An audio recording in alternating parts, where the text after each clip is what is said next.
여러분 안녕하십니까? 대구 경북을 대표하는 시도 때도 없는 뉴스 진행자 송보입니다. 오늘의 주요 뉴스입니다. 11일 금융상품 비교기업 마이뱅크에 따르면 전 금융권의 정기예금 금리가 한국은행 기준금리 3.5%를 밑도는 상황에서 대구 지역 새마을금고들이 연 5%를 넘는 정기예금 특판에 나선 것으로 나타났습니다. 연 5% 금리를 초과하는 상품을 내놓은 대구 지역 새마을금고는 모두 28곳에 이릅니다. 이 가운데 다인건설 부실대출로 논란을 빚은 새마을금고도 상당수 포함되어 있습니다. 전국 대부분 새마을금고 정기예금의 이자율이 4%대인 점을 감안하면 대구 지역 상품의 금리는 유난히 높은 것입니다. 박근혜 전 대통령이 11일 팔공산 동화사를 방문했습니다. 유영하 변호사는 정치적 의미는 전혀 없다. 동화사에서 박 전 대통령 생신 때 축하난을 보내오면서 건강해지면 한번 오시라고 했다며 그래서 건강이 많이 호전된 후 답례 차원에서 방문한 것이라고 설명했습니다.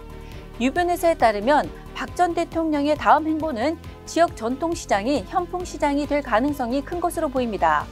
현풍시장은 박 전 대통령의 대구 달성 사저 인근으로 사저와 거리는 차량으로 5분 남짓입니다.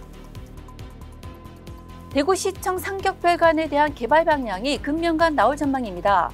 홍준표 대구시장은 11일 중구 동인청사 기자실에서 간담회를 갖고 옛 경북 독청사 부지에 대한 개발 계획을 이번 주 안에 발표할 것이라고 밝혔습니다.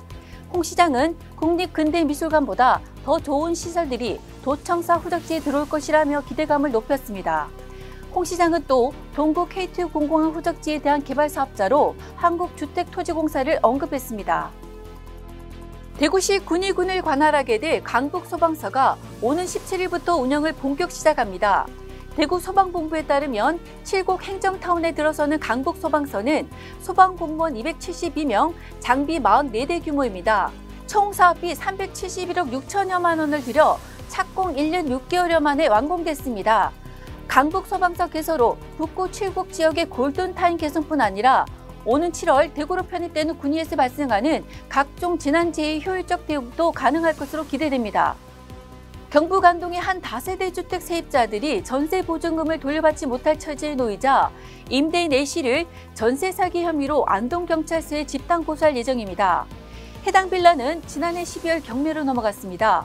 이 빌라는 총 17세대 가운데 13세대가 전세 계약일 정도로 전세 비중이 높습니다. 세입자들은 A씨가 다수의 부동산과 거래하며 선순위 보증금을 속였다며 경찰에 수사를 촉구했습니다. 임대인 A씨는 해당 빌라를 포함해 안동과 예천에 총 3곳의 빌라를 소유하고 있어 추가 피해도 우려되고 있습니다. 안동경찰서 지능범죄수사팀은 해당 사건이 접수되면 조사에 들어갈 것이라고 밝혔습니다. 현직 경찰관이 압수수색과 관련한 사전 정보를 알려준 정황이 포착돼 경찰이 수사에 나섰습니다. 대구경찰청 광역범죄수사대는 지난 5일 대구청 소속 A경위에 대해 압수수색을 실시해 휴대전화 등을 확보했습니다.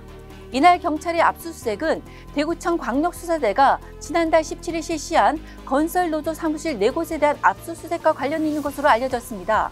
현재 A경위는 의혹을 부인하고 있으며 노조의 압수수색 일정 등을 알린 건 정상적 정보 수집 행위였다고 해명한 것으로 전해집니다. 여간 고르지 못한 봄철 날씨입니다. 오늘 아침부터 전국이 황사의 영향을 받아 미세먼지가 많겠습니다. 내일도 황사의 영향이 계속되는 것으로 보이는 만큼 어린이와 노약자, 호흡기 질환자는 외출을 자제하는 것이 좋겠습니다.